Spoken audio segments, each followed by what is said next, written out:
যে কোনো প্রকারের সেহের, জাদু, কালো জাদু, আইন বলা হয় বদনজর, আর হাসাদ মানে হলো হিংসা। এই সেহের, আইন, হাসাদ থেকে বেঁচে থাকার জন্য খুবই মাসনুন, মুনাসিব কিছু আমল আমরা জানিয়ে দিচ্ছি। ইনশাআল্লাহ এগুলো দৈনন্দিন আমল করতে পারেন। কেউ চাইলে সকাল সন্ধ্যায়ও আমল করতে পারেন, আবার কেউ চাইলে এগুলো আয়াতগুলো পড়ে পানিতে দম করে খেতেও পারেন, ওই পানিতে গোসলও করতে পারেন। এবং সেখানে আরো ভালো হয় যদি 7টা বড়ই পাতাকে পিষে বেটে দেওয়া হয়, এটা চিকিৎসা আর কি। নাকি এমনিতে আমার অভিজ্ঞতা থেকে বলা যে যদি নিয়মিত এগুলো পড়াও হয় সকালে সন্ধ্যায় বা রাতে, এমনি আয়াতগুলো পড়া হয়, পড়ে দম করা হয় গায়ে, বা মাসাহ করা হয়, বা পানিতে ফু দিয়ে পানি খেয়ে নেওয়া হয়, এতেও ইনশাল্লাহ আল্লাহ চাইতো সমস্ত ফিতনা থেকে হেফাজতে থাকবেন ইনশাল্লাহ। বা কেউ যদি ফিতনা করতেও চায় ইনশাল্লাহ কাজ হবে, কাজ হলেও সাময়িক হবে। ঠিক আছে, এটা একটা অসুস্থতার মতোই, যে কোনো অসুস্থতা সারতে যেমন সময় লাগে, এটা সারতে একটু সময় লাগতে পারে। তাই বলে হতাশ হওয়া যাবে না, চেষ্টা চালিয়ে যেতে হবে। এর আগে প্রথমে শর্ত হচ্ছে 1 নাম্বার, যে খালেস ভাবে আল্লাহর কাছে তওবা করা। খালেস ভাবে আল্লাহর কাছে তওবা করা, রিজিকটা হালাল করার চেষ্টা করা, আল্লাহর দিকে রুজু হয়ে যাওয়া, মানে আল্লাহর দিকে নিজেকে রুজু করে ফেলা। হ্যাঁ, আল্লাহ পাকের উপর রুজু করা। 4 হলো আল্লাহর উপর তাওয়াক্কুল করা, ভরসা করা। 5 নাম্বার হচ্ছে আমাদের সমাজে যে কবিরাজ, তারপরে যে তান্ত্রিক এগুলো থাকে, এদের শরণাপন্ন ভুলেও না হওয়া। ওখানে গেলেই আপনি মুসিবতে পড়বেন, আরো সমস্যায় পড়বেন, এবং কুফরিও হয়ে যেতে পারে, ওখানে শিরক হয়ে যেতে পারে। এগুলো করবেন না। আরেকটা জিনিস যেটা আমরা না চাইতেও করে ফেলি, বা চেষ্টা করার পরে হয়তো আমরা দূরে থাকতে পারি না, সেটা হলো অনলাইন ফিতনা। এইটা থেকে 100% পরহেজ থাকার চেষ্টা করা উচিত। আমিও নিজেকেও বলছি, আপনাদেরকেও বলছি, এটাই মনে হয় সবচেয়ে বড় সমস্যা। এমনিতে একটা মানুষের চোখ লাগা, বদনজর লাগা, সেহের করা একক ব্যাপার। এটা হচ্ছে একটা পুরো মানে শয়তানের একটা দল আপনার পিছনে লেগে যাবে। ঠিক আছে, আর ইবলিস শয়তান এবং তার দল দুর্বল, এটা মনে রাখবেন। ইবলিস শয়তান এবং তার দল দুর্বল, মানুষ শয়তান এবং তার দলবল শক্তিশালী। মানুষ যখন শয়তানের রূপ ধারণ করে, তখন এই মানুষ শয়তান ইবলিসের চাইতে বেশি শক্তিশালী। আর এই মানুষ শয়তানদের চাইতে শক্তিশালী হলো দূষিত নফস। দূষিত নফস, যার নফসের মধ্যে দূষণ আছে, তার জন্য মানুষ শয়তানেরও প্রয়োজন নাই, জিন শয়তানেরও প্রয়োজন নাই। আমরা এই পয়েন্টগুলো নিয়ে পরে কথা বলবো, যে নফসের দূষণ কিভাবে দূর করা যায়, মানুষ শয়তান থেকে কিভাবে বাঁচবো, জিন শয়তান থেকে কিভাবে বাঁচবো। আপাতত আমি প্রথমে কিছু কোরআনের আয়াত বলে দিচ্ছি, যেগুলো আমরা নিয়মিত পড়ার চেষ্টা করবো। এই নিয়মিত পড়াটা কিন্তু বাধ্যতামূলক না, আমরা যদি পড়ি তাহলে নিরাপদ থাকবো। এবং দৈনন্দিন একটু কোরআন তেলাওয়াত হয়ে গেল, প্রত্যেক হরফে 10 নেকি হবেই, অন্তত পক্ষে 10 নেকি হবে ইনশাআল্লাহ। তেলাওয়াত যারা জানি না অবশ্যই শিখবো, যে কোনো ভাবেই হোক শিখতে হবে। এখানে শেখেন, বা বাসায় শেখেন, বা অনলাইনে শেখেন, বা কোনো ওস্তাদের কাছে অবশ্যই শিখতে হবে। এটা ফরজ, নিজের উপর ফরজ করে নেওয়া। আর অজু অবস্থায় থাকার চেষ্টা করা, সবসময় অজুর হালতে থাকার চেষ্টা করা। মাজুর, হ্যাঁ, অজু চেষ্টা করবে তারা থাকার জন্য, যদি ভেঙে যাবে। ঠিক আছে, পবিত্র থাকার চেষ্টা করা, কাপড় পবিত্র রাখার চেষ্টা করা। যে বাসায় আছে সেই বাসার মধ্যে ছবি মূর্তি না রাখা, ছবি মূর্তি এগুলো না রাখা। মিউজিক মারাত্মক সেহেরের একটা মাধ্যম। মিউজিকের সাথে যারা সম্পৃক্ত আছে তারা সেহেরগ্রস্ত হয়ে যেতে পারে, জাদুগ্রস্ত হয়ে যেতে পারে। এটা খুব সহজে। আর যারা এমন হয় যে মিউজিক ছেড়ে দিয়েছে, একসময় হয়তো কেউ শুনতো বা জড়িত ছিল, ছেড়ে দিয়েছে, তারাও অনেক সময় ভুক্তভোগী হয়। এটা হচ্ছে শয়তানের মাধ্যম মানুষকে পাওয়া, বাগে পাওয়া। নেশা, একটা হচ্ছে মাদক নেশা। নেশাদার দ্রব্যের সাথে যারা সম্পৃক্ত সেহেরগ্রস্ত হয়ে যাবে, জাদুগ্রস্ত হয়ে যেতে পারে। ডক্টরের কাছে গেলে বলবে মানসিক সমস্যা, মানসিক সমস্যা না, এটা সেহের আইন হাসাদ হয়েছে। ওই সেহের আইন হাসাদের মধ্য দিয়েই মানসিকভাবে সে ভারসাম্যহীন হয়ে গেছে। কিন্তু মেয়েদের মধ্যে আরো অনেক বেশি লাগে। চলাফেরা বাইরে করলে, অসুস্থ অবস্থায় থাকলে, নাপাক অবস্থায় থাকলে, এই সময়গুলোতে মনে হয় যেন ইবলিসের দলবল ওদেরকে উপর আসার করে, পুরো ভারসাম্যহীন আচরণ করা শুরু করে এই সময়গুলোতে। এগুলো খুবই মানে কেয়ারফুল থাকার বিষয়। যদিও আসলে এগুলোতে আমি ব্যক্তিগতভাবে এত বেশি কেয়ারফুল কখনোই ছিলাম না, এখন যতটা কেয়ারফুল আর। এর আগেও বহুবার আমি এসবের শিকার হয়েছি, শারীরিক নির্যাতন, মানসিক নির্যাতন, রাষ্ট্রীয় মশানল, অনেক কিছুই হয়েছে। কিন্তু সেহের আইন হাসাদ এগুলো যে এত ক্ষতিকর সেটা আমার ধারণাও ছিল না কখন। আল্লাহ পাক যেন আমার মতো আপনাদের সবাইকে হেফাজত করেন, এবং কেউ যেন এসবের ফিতনায় কোনো ক্ষতিগ্রস্ত না হয়, আমরা সবার জন্য দোয়া করি। তো এগুলোর মধ্যে প্রথম যে আমলটা করতে হবে, যে এই কাজগুলোর পর যে ফরজ ওয়াজিবগুলো ঠিকঠাক মতো আদায় করতে হবে। ফরজ ওয়াজিব অন্তত ঠিকঠাক মতো আদায় করা, এবং যে সময়গুলোতে দোয়া কবুল হয় সেই সময়গুলোতে দোয়া করা বেশি। আবার বলছি, যে সময়গুলোতে দোয়া কবুল হয় এই সময়গুলোতে বেশি বেশি দোয়া করা। যেমন শেষ রাত, তাহাজ্জুদের ওয়াক্ত, যেমন দুই আজানের মাঝখানে, আজান ইকামতের মাঝখানে, যেমন সিজদায়, এই আপনার সালাম ফিরানোর পরে, সালাম ফিরানোর আগে, হ্যাঁ, তারপরে হ্যাঁ হ্যাঁ এই যে খুতবা চলাকালীন, জুমার দিনে খুতবা চলাকালীন মনে মনে দোয়া করা, তারপর আসর থেকে মাগরিব জুমার দিনে দোয়া করা, বৃষ্টি হচ্ছে এই সময় দোয়া করা। তারপরে ধরেন যে আপনি মুসাফির হালতে দোয়া কবুল হয়, এরকম বহু সময় আছে। রোজা রাখা অবস্থায়, ইফতারির আগে, এই সময়গুলো তো আমরা জানি, একটু ঘাটাঘাটি করলেই বুঝতে পারবেন। এগুলো জেনে নিয়ে বেশি বেশি আল্লাহ পাকের কাছে দোয়া করা। আর যেটা বললাম যে কোরআন তেলাওয়াতটা তো অবশ্যই করব, ফরজ ওয়াজিব এর উপর পাবন থাকা। মহিলাদের ক্ষেত্রে পর্দার ব্যাপারটা খুব জোরালোভাবে দেখা আর কি। বাসার পরিবেশটা ইসলামিক করার চেষ্টা করা, কোনো রকমের এই ছবি, কুকুর মূর্তি টুর্তি এগুলো বাসায় না রাখা। বাসা, হ্যাঁ, এগুলোও না রাখা, সাফসুতরা রাখতে হবে বাসা, সাফসুতরা। বাসায় জিন চালান করে দেয় মানুষ বাসায় জিন চালান করে দেয় অনেক সময়। এগুলো সত্য, এগুলো সায়েন্স বিশ্বাস করবে না, কিন্তু এগুলো আমাদের শরিয়ার মধ্যে আছে। এগুলো শোনার পরে আবার সবসময় এটা মনে করবেন না যে সবকিছু ওই কারণেই হচ্ছে, এমন আবার সাইকোলজিক্যাল পরিবর্তন যেন না হয়।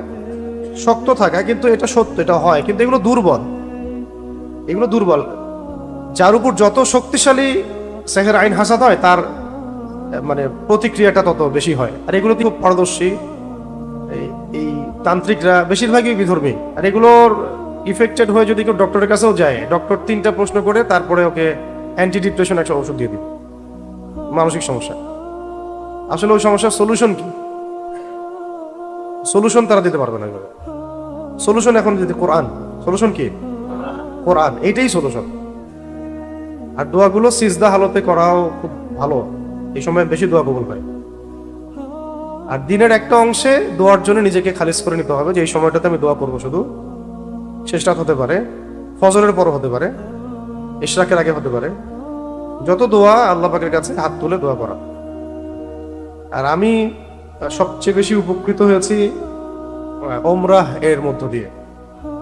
ওমরাহ সফর এবং বাইতুল্লাহ জিয়ারত, তাওয়াফ, সাই এবং বাইতুল্লাহ ধরে দোয়া করে, দোয়া কবুলের জায়গাগুলোতে দোয়া করলে আমার কাছে এমন মনে হচ্ছিল যে দোয়া করার সাথে সাথেই আমি সুস্থ হয়ে গেছি। ঠিক আছে, এরকম একবার দুইবার না, আমাদের জীবনে বেশ কয়েকবার এমন ঘটনা ঘটেছে, কন্টিনিউয়াসলি ঘটতেই থাকে। যারাই অনলাইনে আসছে, মানুষের চোখের সামনে আসছে, উম্মার জন্য কিছু কাজ করতে চায় বা মানুষের কাছে পরিচিতি পেয়েছে, ভাইরাল হয়ে গেছে আর কি, তাদের এই সমস্যাগুলো হবে। এই জন্যে যদি কেউ ইচ্ছা করে ভাইরাল হতে চায়, সে এই সমস্যা বেশি পড়বে। আর যে ভাইরাল হতে চায় না, লোকজন থেকে আড়াল হতে চায়, কিন্তু কোনোভাবে আল্লাহ পাক তার ব্যাপারটা উপস্থাপন করে দিচ্ছেন, দাওয়া, জিহাদ, তাবলীগ ইত্যাদি, তাকে আল্লাহ হেফাজত করবেন ইনশাআল্লাহ। ঠিক আছে, তো এই হেফাজত থাকার জন্য আল্লাহ রাব্বুল আলামিনের সাথে কানেকশনটা বেশি জরুরি। আর আল্লাহ পাকের কানেকশনের জন্য সবচেয়ে বড় মাধ্যম হচ্ছে নামাজ, তিলাওয়াত, দোয়া, জিকির। নামাজ, তিলাওয়াত, দোয়া এবং জিকির, ইস্তিগফার। তো প্রথমে আমি কিছু জিকিরই বলি। এক নম্বর হল লা হাওলা ওয়ালা কুওয়াতা ইল্লা বিল্লাহ। লা হাওলা ওয়ালা কুওয়াতা ইল্লা বিল্লাহ, এটা দৈনিক যতবার ইচ্ছা পড়েন, কোনো সংখ্যা নির্দিষ্ট নাই, যতবার ইচ্ছা পড়তে পারেন। 2 নম্বর হচ্ছে হাসবি আল্লাহ ওয়া নি'মাল ওয়াকিল।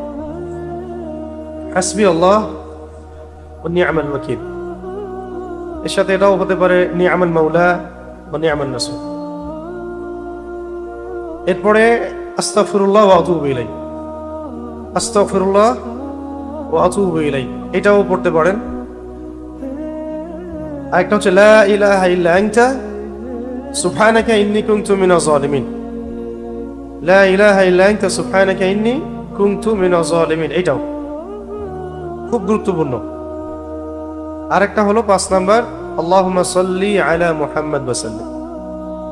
আল্লাহুম্মা সাল্লি আলা মুহাম্মাদ ওয়া সাল্লিম, অথবা আল্লাহুম্মা সাল্লি ওয়া সাল্লিম আলা নবিয়িনা মুহাম্মাদ, অথবা চাইলে আপনি পুরো দরুদ শরীফও পড়তে পারেন। দরুদের আমলও খুব বাড়ায় দেওয়া। মাওলানা আব্দুল মালিক সাহেব একটা কথা বলতেন বা বলেছিলেন একদিন, হয়তো অন্যদেরকেও বলেছেন, যে কোনো জটিল সমস্যা, জটিল কোনো হাজত, জটিল কোনো মাকসাদ, যেটা মনে হচ্ছে আপাত দৃষ্টিতে অসম্ভব, খুব কঠিন, অসম্ভব, এটার জন্য একটা আমল আছে। এই আমলটা খুব কম মানুষই করতে পারে, আমিও করতে পারি নাই জীবনেও। আমলটা জেনেছি, জানাই দিলাম আপনাদেরকে, যদি আপনারা পারেন তো করবেন। যে কোনো হাজত, হালাল বৈধ যে কোনো হাজত, মাকসাদ বা যে কোনো সমস্যা থেকে নিষ্কৃতি, কঠিন সিচুয়েশন থেকে বের হওয়া, এগুলোর জন্য একটা আমল বলা হয়েছিল আমাকে একদিন। সেটা হলো 1000 রাকাত নামাজ পড়। কত রাকাত? 4 করে হোক, 2 করে হোক, 1000 রাকাত নামাজের নিয়াত করে পড়তে থাকে। আমি বলছি 1000 রাকাত, 1000 রাকাত পড়তে হবে না। হয়তো কারো 50 রাকাতেই হাজত পূরণ হয়ে গেছে, কারো 100 রাকাতে হয়ে গেছে। আর যদি শয়তানি কোনো বিষয় হয়, শয়তান নিজেই বলবে বাবা নামাজ পড়িস না, তাও এটা নিয়ে নে। হ্যাঁ, কারণ শয়তান তো চাচ্ছে না যে সে আল্লাহর নৈকট্য পাক। এটা হচ্ছে ওই আয়াতের একটা ব্যাখ্যায় আসে, ওয়াস্তাঈনু বিস-সাবরি ওয়াস-সালাহ, তোমরা ধৈর্য এবং নামাজের মধ্য দিয়ে আল্লাহর সাহায্য চাও। 1000 না পারি, আমরা কিছু তো নিয়াত করতে পারি, 100 রাকাত পড়বো। হ্যাঁ, গ্যাপ দিয়ে দিয়ে হতে পারে। আমার সময় এমন হয় যে ঠিক আছে আমরা 50 জন মিলে 1000 রাকাত পড়ি, আসেন, এমনও হয় অনেক সময়, হতে পারে। তো এই আমলগুলো আছে, আরো বেশ কিছু আমল আছে। এগুলোর তো জিকিরগুলো বললাম। এখন লিখেন যে আমাদের কোরআনের আয়াত এবং সূরাগুলো কোনগুলা। 1 নম্বর হচ্ছে সূরা ফাতিহা। 1 নম্বর, এটা 1 বার পড়তে পারেন, 3 বার পড়তে পারেন, 7 বার পড়তে পারেন, যতবার ইচ্ছা। সূরা ফাতিহা খুবই উত্তম একটা শিফা, আরোগ্য। 2 নম্বর হল সূরাতুল বাকারা এর শেষের 3 আয়াত। সূরা বাকারার শেষের 3 আয়াত। এরপরে আছে সূরা বাকারার আয়াত নাম্বার 254, 55, 56। 254, 255, 256, মানে আয়াতুল কুরসির আগের আয়াত, পরের আয়াত এবং মাঝখানে আয়াতুল কুরসি। এরপরে আছে সূরা আলে ইমরান এর শেষের 10 আয়াত। সূরা আলে ইমরান শেষের 10 আয়াত। এমনিতে সূরা বাকারার শেষের 3 আয়াত রাতের বেলা পড়া গুরুত্বপূর্ণ আমল, সারা রাতের ইবাদতের জন্য যথেষ্ট হয়। আর সূরা আলে ইমরানের শেষ 10 আয়াতও নবী সাল্লাল্লাহু আলাইহি ওয়াসাল্লাম রাতের বেলা পড়তেন। লিল্লাহি মুলকুস সামাওয়াতি ওয়াল আরদ, এখান থেকে একবারে ইয়া আইয়ুহাল্লাযীনা আমানু ইসবিরু ওয়া সাবিরু ওয়া রাবিতু ওয়াত্তাকুল্লাহা লাআল্লাকুম তুফলিহুন, এটা। এরপরে আছে সূরা, এটা খুব স্ট্রং, খুবই কার্যকর, সেটা হলো সূরাতুল কাহফ এর প্রথম 10 আয়াত। সূরা কাহফের প্রথম 10 আয়াত 4 নম্বর সূরা কাহফের শেষের 10 আয়াত। সূরা কাহফের শেষের 10 আয়াত। এরপরে আছে সূরাতুল ইয়াসিন। সূরাতুল ইয়াসিন এটা এত গুরুত্বপূর্ণ একটা আমল যে আল্লাহ পাকের বড় বড় বুজুর্গরা কখনো এই আমলটা ছাড়তেন না। প্রত্যেক দিন তারা ফজরের নামাজের পরে সূরা ইয়াসিন পড়তেন। সকালবেলা আমল করার জন্য খুব মুনাসিব। রাতে আমল করার একটা হাদিস আছে, যদিও জয়ীফ, আমল করা যায়। আমলের বিষয়গুলোতে জয়ীফ হাদিস আমলযোগ্য, বুঝতে পারছি কি? এগুলো আমলের ব্যাপার, এগুলো আমলই বিষয়, সেখানে এগুলো দুর্বল বর্ণনা, কিন্তু এমনি মুনাসিব খুব। তো এটা হচ্ছে কোরআনের হৃদয়, ঠিক আছে, এবং এটা এটা হাজত পূরণ হয়ে যাবে ইনশাআল্লাহ। সূরা ইয়াসিন। হ্যাঁ না, আমি আপনাদেরকে বলবো যে পুরো কোরআন আগে তেলাওয়াত শিখে নেবেন, তারপরে আপাতত শুনতে পারেন, আপাতত তেলাওয়াত শুনতে পারেন, কিন্তু কোরআন তেলাওয়াত শিখতে হবে। এবং এটা বাংলা দেখে দেখে পড়া যাবে না। এভাবে ইয়া সিন ওয়াল কোরআন কিভাবে পড়বেন বাংলা দিয়ে? কোরআন বলে ফেলবেন, উচ্চারণ তো হইল না। আলিফ লাম মিম এটাকে কিভাবে বাংলা দিয়ে লিখবেন যে যালিকাল কিতাবু লা রাইবা ফীহি? এটা তো হইল না উচ্চারণ। হবে উচ্চারণ? আরবি আরবি শিখতে হবে। আরবি শেখাটাকে, মানে আরবি শেখা কয়েকটা স্টেজ আছে। একটা তো আপনি আরবি সাহিত্যে পারদর্শী হয়ে যাচ্ছেন, আরবি ভাষায় পারদর্শী হয়ে যাচ্ছেন। একটা হলো কোরআনের ব্যাকরণ শিখছেন, কোরআনের তিলাওয়াত শিখছেন। অন্তত কোরআনের এই তিলাওয়াত শেখা এবং কোরআনের কিছু ব্যাকরণ শেখাটা নিজের উপর ফরজ করে নেন। এই যে বাংলাদেশে আমরা অনেক বড় বড় শব্দের দাওয়াত দিয়েছি এই পর্যন্ত, খিলাফা, শরিয়া, ইমারা, ইসলামী আইন শাসন, এটা ওইটা। তো সত্যি কথা বলতে এখন এই 10 বছর পরে এসে আমি বুঝতে পারতেছি যে এগুলো অনেক দূরের কথা, এগুলো অনেক দূরের পথ বাংলাদেশের জন্য। ইল্লা মাশাআল্লাহ, আল্লাহ চাইলে হইতে পারে। বাংলাদেশের জন্য এটা অনেক দূর কি বাত মনে হচ্ছে। এখনো আমাদের তেলাওয়াতই সহি হচ্ছে না বহু মানুষের, কোটি কোটি মানুষের। নামাজই হচ্ছে না কোটি কোটি মানুষের, পড়তেইছে না। যাকাত নাই সমাজে, হ্যাঁ, আদব নাই। আদব যেটা থাকে, ইসলামে একটা আদব, আখলাক। আমি তো দেখলাম যে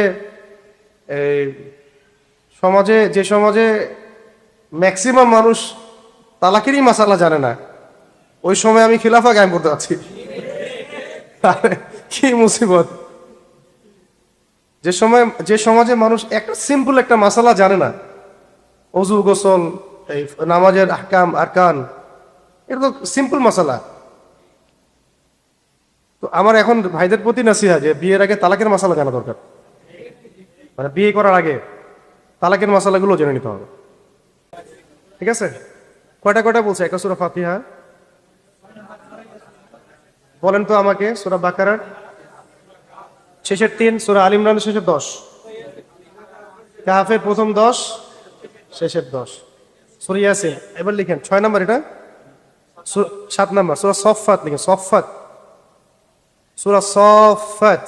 দুটো সূরা আছে এমন, একটা সফ একটা সফফাত। এটা বলছে সফফাত, সূরা নাম্বার 37, 37।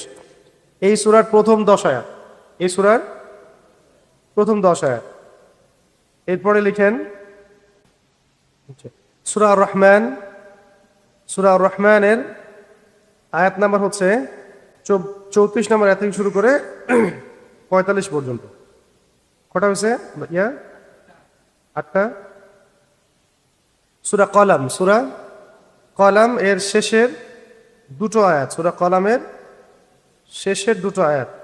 এবার লিখেন সূরাতুত তাহা 65 থেকে 70, 65 থেকে 70। এই যে বললাম সূরা তাহা 65 থেকে 70, এটা সেহেরের জন্য খাস, এটা সেহেরের জন্য খাস আয়াত এটা।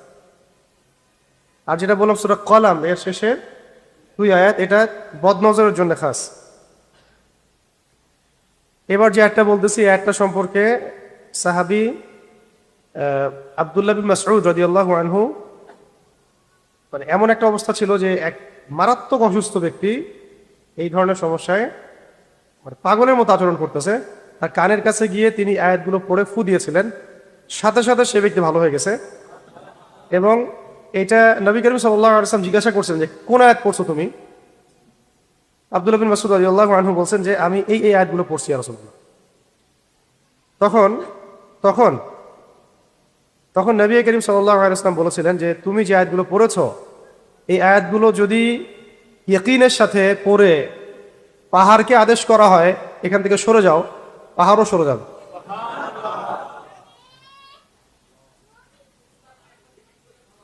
হ্যাঁ হ্যাঁ, বলছিলাম যে এক ব্যক্তি যিনি অসুস্থ ছিলেন তাকে আব্দুল্লাহ বিন মাসউদ রাদিয়াল্লাহু আনহু চিকিৎসা করছিলেন এবং এই আয়াতগুলো পড়ে তিনি ফু দিয়েছিলেন, সে সুস্থ হয়ে যায়।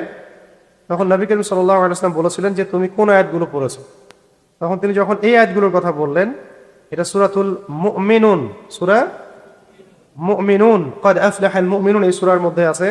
শেষের দিকে 112 নম্বর আয়াত থেকে নিয়ে 118 নম্বর আয়াত পর্যন্ত, 112 থেকে নিয়ে 118 নম্বর আয়াত পর্যন্ত ক্বালা কাম লাবিসতুম ফিল আরদি আদাদা সিনিন, এখান থেকে ক্বালু লাবিসনা ইয়াওমান আও বা'দা ইয়াওমিন ফাসআলিল আদিন, এখান থেকে নিয়ে খাস করে শেষের গুলো যে আফাহাসিবতুম আন্নামা খালাকনাকুম আবাসা ওয়া আন্নাকুম ইলাইনা লা তুরজিউন ফাতাআলা আল্লাহুল মালিকুল হক লা ইলাহা ইল্লা হুয়া রাব্বুল আরশিল কারীম ওয়া মান ইয়াদউ মা'a আল্লাহি ইলাহান আখার লা বুরহানা লাহু বিহি ফাইন্নামা হিসাবুহু ইনদা রাব্বিহি ইন্নাহু লা ইউফলিহুল কাফিরুন ওয়া কুর রাব্বি ইগফির ওয়ারহাম ওয়া আনতা খায়রুর রাহিমিন। এই আয়াতগুলো যখন তিনি জানালেন ইয়া রাসূলুল্লাহ আমি আয়াতগুলো পড়েছি, নবীজি বলেছিলেন যে এই আয়াতগুলো এত শক্তিশালী, যদি ইয়াকিনের সাথে ঈমানের সাথে আয়াতগুলোকে পড়ে পাহাড়কেও বলা হয় এখান থেকে সরে যাও, পাহাড়ও সরে যাবে।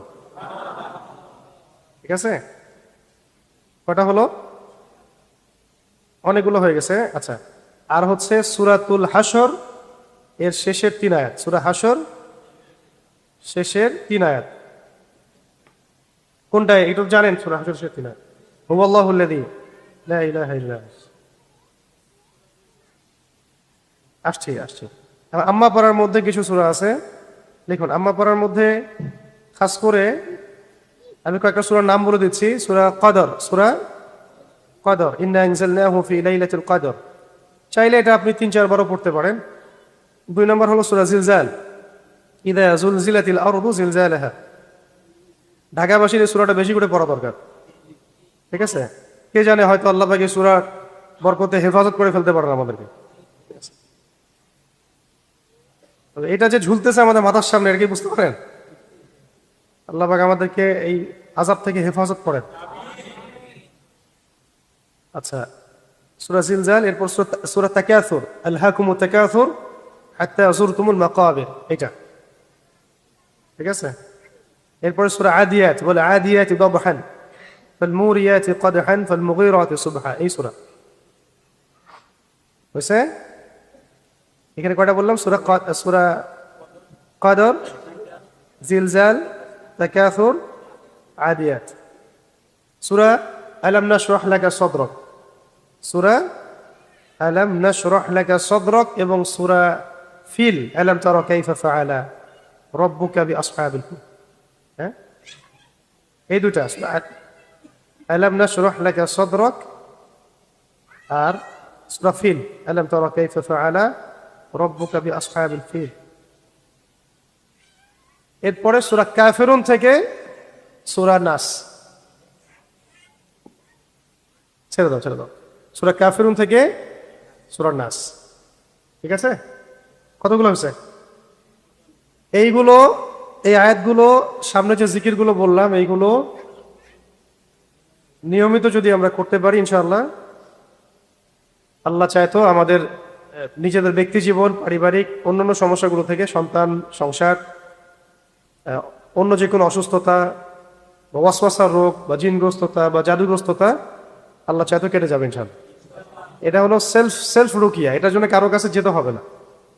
নিজেরাই আমরা দৈনিক যখন একটা সময় পাবো, ফজরের পরে আয়াতগুলো পড়ে নিব, পড়ে সামনে যদি আমাদের একটা, মানে সবাই তো পানি খাই সকালবেলা, জগ টক থাকে, সেখানে যে পানিগুলো থাকবে ওখানে দম করব, ওই পানিটাই সারাদিন আমরা খেতে পারি। আর যদি জামজামের পানি হয় আরো বেশি ভালো। নির্দিষ্ট কোনো সময় নেই, অজু অবস্থায় যে কোনো সময় পড়া যায়। সকালে, রাতে, সবচেয়ে ভালো সময় হলো শেষ রাত, তাহাজ্জুদের ওয়াক্ত হলো সবচেয়ে ভালো সময়। আর আমার কাছে মনে হয় ফজরের পরের সময়টাও অনেক ভালো সময়। ঠিক আছে, এই কাজগুলো করি ইনশাআল্লাহ। ওসমান দুষ্টামি করেন। আচ্ছা, কেউ কি লিখছো সুন্দর করে? তাহলে সুন্দর করে লিখে গ্রুপে দাও, গ্রুপে দেবেন স্যার, টাইপ করে দেবেন স্যার। এছাড়া আরো কিছু আয়াত আছে, সেগুলো ইনশাআল্লাহ অন্য আরেকদিন দিব। এর সাথে প্রথমে দিয়েছি কিছু জিকির। জিকিরগুলো কি ছিল? আস্তাগফিরুল্লাহ ওয়া আতুবু ইলাইহি, লা হাওলা ওয়ালা কুওয়াতা ইল্লা বিল্লাহ, হাসবিয়াল্লাহু ওয়া নি'মাল ওয়াকিল। তারপরে দোয়া ইউনুস, লা ইলাহা ইল্লা আনতা সুবহানাকা ইন্নী কুনতু মিনাজ জালিমিন। দরুদ শরীফ, আল্লাহুম্মা সাল্লি ওয়া সাল্লিম আলা নবিয়িনা মুহাম্মদ। আর যদি পারি 1000 রাকাত নামাজ হয়ে যাবে ইনশাআল্লাহ। আর শেষে এগুলোর সাথে সকাল সন্ধ্যার কিছু দোয়া আছে, সকাল সন্ধ্যার কিছু দোয়া বা আজকার আছে। এগুলো আপনারা হিসনুল মুসলিম বই পাবেন, আরো হিসনে হাসিন এগুলো বইয়ের মধ্যে পাবেন। তার মধ্যে আমি কয়েকটা বলে দিচ্ছি, এখন কয়েকটা বলে দিচ্ছি। এগুলো যাদের মুখস্থ আছে তারা লিখে নেন, আর যাদের মুখস্থ নাই, রেকর্ড হচ্ছে তো পরে দিয়ে দিব ইনশাল্লাহ অনলাইনে। আর যারা লিখতে পারেন লিখে ফেলেন আরবি দিয়ে। খুবই স্ট্রং একটা দোয়া, সকাল সন্ধ্যায় পড়তে হবে। এগুলো সকাল সন্ধ্যায়, বাদ ফজর, বাদ মাগরিব। একটা হলো আউযু বিল্লাহি মিনাশ শাইতানির রাজিম 10 বার, সকালে 10 বার, সন্ধ্যায় 10 বার। আউযু বিল্লাহি মিনাশ শাইতানির রাজিম, শুধু এইটাই, এতটুকু সহজ না? তারপরে হলো আপনার আউযু বিকালিমাতিল্লাহি তাম্মাতি মিন শাররি মা খালাক। আউযু বিকালিমাতিল্লাহি তাম্মাতি মিন শাররি মা খালাক। এটা 3 বার 3 বার, বা যখন যখন তখন পড়া যায়। এটা যখন তখনও পড়া যায়, আউযু বিকালিমাতিল্লাহি তাম্মাতি মিন শাররি মা খালাক। এরপরে হলো একটা দোয়া, অনেক বড়, আমি একদিন একটা জায়গায় বলে দিছিলাম, এটা মুখস্থ রাখতে পারবেন কিনা।